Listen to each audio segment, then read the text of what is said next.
तो आज के इस वीडियो में मैं आपको बताने जा रहा हूं कि आपको अपने एग्जाम में मैथ्स के आंसर शीट का प्रेजेंटेशन किस तरह से करना है। क्योंकि काफ़ी सारे स्टूडेंट्स का ये प्रॉब्लम है कि उन्हें आंसर तो पूरा आता है अच्छे से, लेकिन उन्हें आंसर शीट पर लिखने नहीं आता है, उन्हें सारे स्टेप्स नहीं पता है। तो इसीलिए आज की इस वीडियो में मैं आपके लिए इसी प्रॉब्लम को सॉल्व करने जा रहा हूँ। तो चलिए शुरू करते हैं वीडियो को।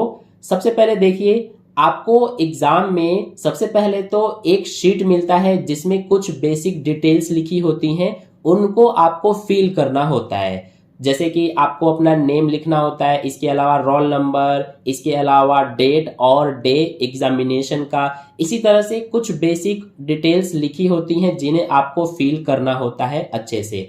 तो जब भी आप उस बेसिक डिटेल्स वाले शीट को फिल करेंगे तो आपको बहुत ही ध्यान से, बहुत ही केयरफुल होकर उन डिटेल्स को फिल करना है, क्योंकि उसमें अगर कुछ मिस्टेक हो गया तो आपके लिए प्रॉब्लम खड़ी हो सकती है। तो इसीलिए जब भी आप उस डिटेल्स वाली शीट को भरेंगे तो आपको ध्यान से भरना है, केयरफुली भरना है।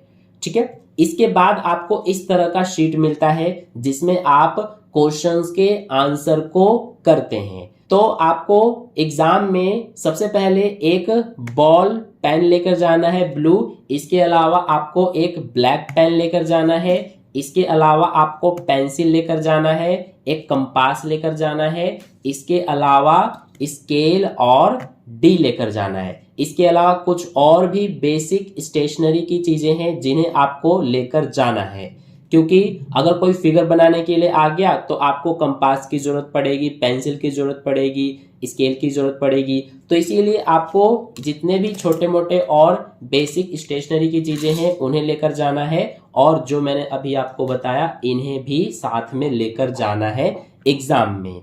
ठीक है।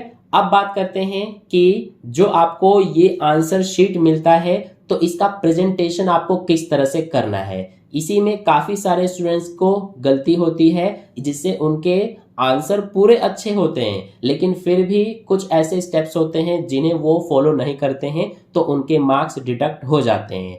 तो चलिए अब मैं बताने जा रहा हूं आपको। सबसे पहले तो जब भी आपको इस तरह से आंसर शीट मिलता है तो आपको क्या करना है कि इस आंसर शीट के इधर कुछ इतना स्पेस छोड़ के आपको स्केल से इस तरह से एक लाइन ड्रॉ करना होता है। आप चाहे तो डबल लाइन भी ड्रॉ कर सकते हैं। इस तरह से एक लाइन ड्रॉ कर दिया, फिर ऐसे एक और यहाँ पर लाइन ड्रॉ कर सकते हैं। ऐसे ही आंसर शीट के इस साइड भी, दोनों साइड आपको इधर भी इतना स्पेस छोड़कर आपको इस तरह से लाइन ड्रॉ करना है। ठीक है। अब इसके बाद अगर आप क्वेश्चन पेपर का सबसे पहले सेक्शन ए को सॉल्व करने जा रहे हो तो आपको यहां पर मेंशन करना है सबसे पहले कि आप सेक्शन ए के क्वेश्चंस को सॉल्व कर रहे हो। ठीक है। इससे जो आपका आंसर शीट चेक करता है उसको बहुत ही इससे हेल्प होता है, उसको अच्छे से समझ में आ जाता है कि बच्चे ने कौन से सेक्शन का क्वेश्चंस को सॉल्व किया है सबसे पहले। तो जैसे देखिए यहाँ पर जो बच्चे ने सबसे पहले सेक्शन ए के क्वेश्चंस को सॉल्व किया है, ये तो बच्चे ने यहाँ पर मेंशन किया है सेक्शन ए, और यहाँ पर जैसे कि उसने ये फर्स्ट क्वेश्चन का सॉल्यूशन किया है तो इसीलिए यहाँ पर सॉल्यूशन लिख के उसने यहाँ पर नंबर भी डाला है, क्वेश्चन नंबर। उसने क्वेश्चन नंबर 1 का सॉल्यूशन किया है ये, तो इसीलिए यहाँ पर नंबर 1 डाल के और ये पूरा सॉल्यूशन किया है। ठीक है। तो इसी तरह से आपको भी करना है। प्यारे दोस्तों, मैं आपको एक बुक सजेस्ट करना चाहता हूं आपके आने वाले 2024 के बोर्ड एग्जाम के लिए, जो कि है यहाँ पर आप देख सकते हैं all in one guide book. यही वो बुक है जो कि ओसवाल पब्लिकेशन की ओर से है। इस बुक में इंग्लिश, हिंदी ए और बी, मैथ्स, साइंस और सोशल साइंस यानी कि हर एक सब्जेक्ट्स इस बुक में कवर किया गया है, और हर एक सब्जेक्ट्स का ये आप देख सकते हैं मल्टीपल चॉइस क्वेश्चन यानी कि MCQ, case based, passage based, competency based यानी कि हर एक टाइप के क्वेश्चंस इसमें दिए गए हैं, और ये यहाँ पर फीचर्स भी आप पढ़ सकते हैं। अब मैं आपको इसके अंदर का थोड़ा दिखाता हूँ। जैसे कि देखिए, इंग्लिश में फैक्चुअल पैसेज दिया गया है, discursive passage, letters, analytical paragraphs, grammar, first flight prose, first flight की पोएट्री, फुटप्रिंट्स विदाउट फीट। यानी कि इंग्लिश में आपके बोर्ड एग्जाम के लिए सिलेबस में जो जो है वो सब इस बुक में कवर किया गया है। सिर्फ इंग्लिश का ही नहीं, बाकी जितने भी सब्जेक्ट्स हैं वो सब का जितना भी आपके सिलेबस में है वो सब इस बुक में कवर किया गया है। ठीक है, इसीलिए जो इस बुक का नाम है all in one guide book, ये बिल्कुल परफेक्ट नाम है इस बुक का। ठीक है, तो इस बुक को परचेज करने का लिंक आपको इस वीडियो के डिस्क्रिप्शन बॉक्स में दिया हुआ है, उस लिंक पर क्लिक करके आप इस बुक को परचेज कर सकते हैं। तो चलिए अब अपने टॉपिक पर आगे बढ़ते हैं। और ये जो हमने यहाँ पर स्पेस छोड़कर ये जो लाइन खींचा है, ये इसलिए ही खींचा है ताकि यहाँ पर हम जो क्वेश्चन नंबर है और जो सॉल्यूशन है वो यहाँ पर हम लिख सकें। देखिए यहाँ पर हम सॉल्यूशन लिख के और ये क्वेश्चन जो नंबर है ये हमने लिख दिया है, ताकि जो आपका आंसर शीट चेक करेगा उसे समझ में आ जाए, उसे पता लग जाए कि कौन से क्वेश्चन का ये सॉल्यूशन है। और इधर हमने ये लाइन इसलिए खींचा है ताकि ये जो स्पेस है इसमें हम रफ वर्क कर सकें, क्योंकि काफी सारा मैथ्स में रफ वर्क भी करने को होता है, तो इसीलिए रफ वर्क आप इधर कर सकते हैं, इसीलिए हम ये लाइन ड्रॉ कर देंगे। ठीक है, अब देखिए जैसे कि बच्चे ने सबसे पहले यहाँ पर क्वेश्चन नंबर 1 का सॉल्यूशन ये किया है, तो यहाँ पर आप देख सकते हैं कि बच्चे ने पूरा स्टेप्स यहाँ पर लिखा है। सारे स्टेप्स को लिखते हुए बच्चे ने पूरा यहाँ पर जो आंसर है वो यहाँ पर लिख करके दिखाया है। अब इसमें आपको एक चीज ध्यान देना है कि जो ये सॉल्यूशन है, सॉल्यूशन का आंसर ये रहा यहाँ पर। तो आपको जब भी आपका आंसर आ जाएगा तो आपको पेंसिल की हेल्प से इस तरह से आपको बॉक्स के अंदर बंद कर देना है। जो आंसर आपका आएगा उसको बॉक्स के अंदर इस तरह से आपको कर देना है, ताकि जो आपका आंसर शीट चेक करता है उसे क्लियर ये दिख जाए, क्लियर पता लग जाए कि आंसर कौन सा है। इससे आपका आंसर शीट भी देखने में अच्छा लगता है, जिसका इफेक्ट जो आंसर शीट को चेक करता है उसके ऊपर पड़ता है। ठीक है, तो इस तरह से आपको करना है। इसके बाद जैसे ये आपका क्वेश्चन नंबर 1 का सॉल्यूशन कंप्लीट हो गया, तो आपको इस तरह से पेंसिल से ही एक लाइन यहाँ पर ड्रॉ कर देना है। ये लाइन हम इसलिए ड्रॉ करते हैं ताकि जो आपका आंसर शीट चेक करेगा उसे पता लग जाए कि क्वेश्चन नंबर 1 का सॉल्यूशन यहीं तक है और यहाँ पर इसका सॉल्यूशन खत्म हो गया, इसलिए ये लाइन खींचा गया है। तो इस तरह से लाइन खींचकर आप बता रहे हैं कि आपका आंसर जो है क्वेश्चन नंबर 1 का वो यहीं तक है। इसी तरह से यहाँ पर आप देख सकते हैं, अगर क्वेश्चन नंबर 2 का सॉल्यूशन आपको करना है तो यहाँ पर सॉल्यूशन और फिर यहाँ पर क्वेश्चन नंबर आप लिख के और यहाँ से इस तरह से आप करेंगे। ठीक है, आगे आप देख सकते हैं यहाँ पर ये पूरा है। यहाँ पर जो आंसर आया है उसको बच्चे ने इस तरह से पेंसिल की हेल्प से यहाँ पर आप देख सकते हैं बॉक्स के अंदर बंद कर दिया है। ठीक है, अब कुछ क्वेश्चन पेपर में इस तरह से एमसीक्यू में भी आते हैं, तो एमसीक्यू का आंसर आपको इस तरह से करना है। जैसे कि क्वेश्चन नंबर 4 का आपका आंसर है ए, यानी कि ए ऑप्शन राइट है, तो ए इस तरह से आपको लिखना है और फिर जो ए ऑप्शन में आंसर है 156 जैसे है तो ये आपको लिख देना है। ठीक है, ऐसे ही क्वेश्चन नंबर 5 में यहाँ पर सबसे पहले हम सॉल्यूशन और फिर क्वेश्चन नंबर 5 लिखेंगे। इसका बी ऑप्शन राइट है तो इस तरह से बी लिख के और जो आंसर है वो यहाँ पर हम लिख देंगे। ठीक है, तो ये होता है हमारा सेक्शन ए के क्वेश्चंस को किस तरह से इसके सॉल्यूशन को आंसर शीट में लिखा जाता है उसका तरीका। अब इसके बाद चलते हैं सेक्शन बी पर। तो अगर आप जैसे सेक्शन ए के सारे क्वेश्चंस का सॉल्यूशन आपने कंप्लीट कर लिया, उसके बाद आपको सेक्शन बी के क्वेश्चंस को सॉल्व करना है, तो सबसे पहले यहाँ पर आप सेक्शन बी मेंशन करेंगे। ठीक है, और फिर यहाँ से आप सॉल्यूशन स्टार्ट करेंगे। जैसे कि हम सॉल्यूशन शुरू कर रहे हैं क्वेश्चन नंबर 21 का, तो यहाँ पर 21 लिखेंगे और सॉल्यूशन लिख के यहाँ से हम शुरू करेंगे।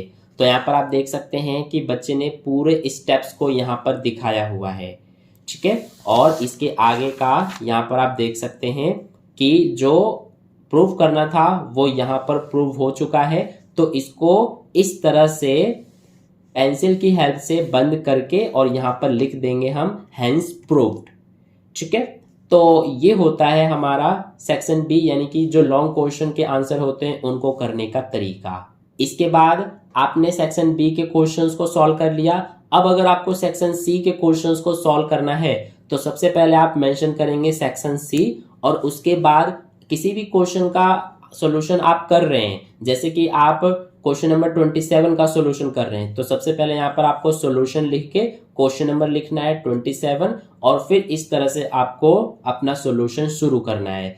अब इसमें देखिए कुछ जो ऐसे क्वेश्चंस होते हैं जिनमें आपको फिगर बनाना पड़ता है, तो फिगर आप पेंसिल की हेल्प से और बिल्कुल नीट एंड क्लीन आप ड्रॉ करेंगे तो आपके लिए ज्यादा बेनिफिशियल होगा। ठीक है, आपको जो फिगर है उन्हें आपको स्केल और पेंसिल की हेल्प से अच्छे से आपको क्लीन ड्रॉ करना है। कुछ स्टूडेंट्स ऐसे होते हैं जो कि सिर्फ पेन का यूज करके टेढ़े मेढ़े लाइन खींचकर और बना देते हैं। कुछ स्टूडेंट्स ऐसे भी होते हैं जो पेंसिल का यूज तो करते हैं लेकिन स्केल का यूज नहीं करते हैं, जिससे उनकी जो लाइंस है वो टेढ़ी मेढ़ी हो जाती है। लेकिन आपको पेंसिल और स्केल की हेल्प से इस तरह से जो फिगर है उसे ड्रॉ करना है। ठीक है, हालांकि जरूर नहीं है कि प्रॉपर मेजरमेंट हो, लेकिन आपको स्केल की हेल्प से प्रॉपर अच्छे से नीट एंड क्लीन फिगर को ड्रॉ करना है। ठीक है, और यहाँ पर सॉल्यूशन आप देख सकते हैं पूरा बिल्कुल स्टेप बाय स्टेप यहाँ पर सॉल्यूशन बच्चे ने लिखा है। ठीक है, तो इसीलिए यहाँ पर टोटल फुल मार्क्स उसके मिले हुए हैं 3 मार्क्स। तो ये होता है हमारा तरीका। यहाँ पर जो आंसर आया है वो आप देख सकते हैं कि पेंसिल की हेल्प से आंसर को बॉक्स के अंदर बंद कर दिया गया है। ठीक है, इसी तरह से अब जैसे कि मान लीजिए आप सेक्शन डी के क्वेश्चंस को सॉल्व कर रहे हो, तो आपको सबसे पहले सेक्शन डी यहाँ पर मेंशन करना है, उसके बाद यहाँ पर सॉल्यूशन और क्वेश्चन नंबर मेंशन करके यहाँ से आपको सॉल्यूशन शुरू करना है। तो इसमें यहाँ पर देख सकते हैं आप फिगर जो है वो बिल्कुल नीट एंड क्लीन है, और ये जो है ये प्रूव करने वाला क्वेश्चन है। तो यहाँ पर सबसे पहले जो गिवन होता है वो हमें लिखना होता है। तो यहाँ पर जो गिवन है वो यहाँ पर बच्चे ने इस तरह से लिखा है, लेकिन आप चाहें तो यहाँ पर सबसे पहले गिवन लिख के भी इसको लिख सकते हैं। फिर जो प्रूव करना है टू प्रूव में हम लिखेंगे, और कंस्ट्रक्शंस करना है तो यहाँ पर कंस्ट्रक्शन भी हम लिखेंगे। फिर उसके बाद यहाँ से हम प्रूफ अपना स्टार्ट करेंगे। ठीक है, और प्रॉपर आपको रीजन भी लिखना है। देखिए बच्चे ने यहाँ पर ब्रैकेट के अंदर रीजन भी लिखा हुआ है।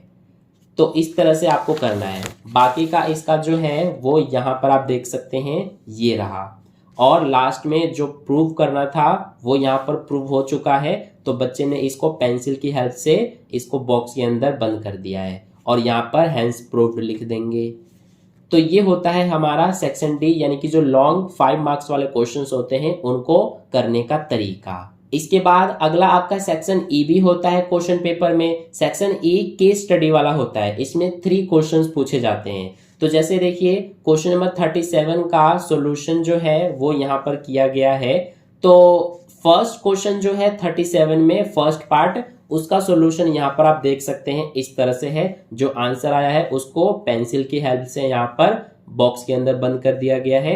इसी तरह से सेकंड क्वेश्चन का आंसर ये आप देख सकते हैं, और ये थर्ड का। आप इसमें एक और चीज कर सकते हैं कि जैसे 37 जो क्वेश्चन नंबर है इसके सॉल्यूशन में जो फर्स्ट पार्ट है उसका सॉल्यूशन ये रहा, सेकंड का ये रहा, और थर्ड का ये रहा। तो सबसे पहले ये लाइन ड्रॉ करके उसके बाद यहाँ पर जैसे फर्स्ट सेकंड और थर्ड है तो इनको लिख के यहाँ पर इस तरह से एक और लाइन आप ड्रॉ कर सकते हैं पेंसिल या फिर पेन की हेल्प से। ठीक है, जिससे कि आपका जब आंसर शीट चेक किया जाएगा तो आंसर शीट को चेक करने वाले को अच्छे से समझ में आ जाएगा कि कौन सा सॉल्यूशन कौन से क्वेश्चन नंबर का है। ठीक है, तो ये कुछ इंपॉर्टेंट बातें थी, कुछ बेसिक बातें जिन्हें आपको पता होना चाहिए जब भी आप एग्जाम में अपने मैथ्स के आंसर शीट को आप लिख रहे हो। तो ठीक है, इन सभी स्टेप्स को अगर आप फॉलो करते हो तो आपके मार्क्स कहीं पे भी नहीं कटेंगे प्रेजेंटेशन के मामले में। हालांकि क्वेश्चन का आंसर, क्वेश्चन का सॉल्यूशन अगर गलत है तो फिर मार्क्स तो कटेंगे ही, लेकिन प्रेजेंटेशन के मामले में मार्क्स आपके नहीं कटने वाले हैं, जिस तरह से मैंने बताया है उस तरह से अगर आप करते हो तो। ठीक है, तो आई होप आपको समझ में आ गया है और वीडियो पसंद आया है तो वीडियो पसंद आया तो लाइक कर देना, अपने दोस्तों के साथ भी शेयर कर देना और चैनल को सब्सक्राइब करके बेल आइकन को प्रेस कर लेना, ताकि नेक्स्ट वीडियो जैसे ही अपलोड की जाए तो उसका नोटिफिकेशन सबसे पहले आप तक पहुंच जाए। तो मिलते हैं फिर नेक्स्ट वीडियो में, तब तक के लिए बाय बाय।